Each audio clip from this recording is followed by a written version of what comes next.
Hello, Todd. Alrighty. Here she is. Testing and adjustment went real well, real easy. No leaks, no runs, no errors. Looking good, looking good.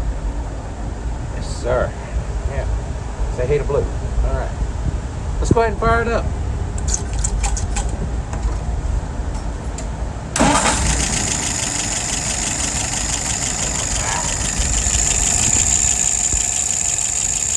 And as you can see, no dripping coming from the nozzle.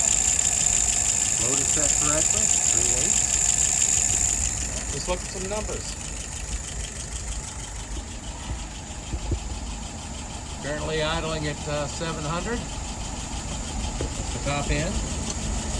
Fuel pressure is about 2.75.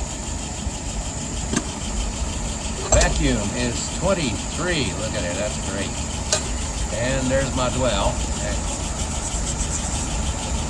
My dwell at 42. All right. Let's pull it through a couple times. Yeah.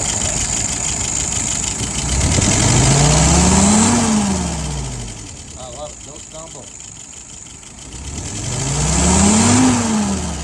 That means the metering rod is set correctly. All right, sir. Well, I think you're going to enjoy it when you get it. Have a good day.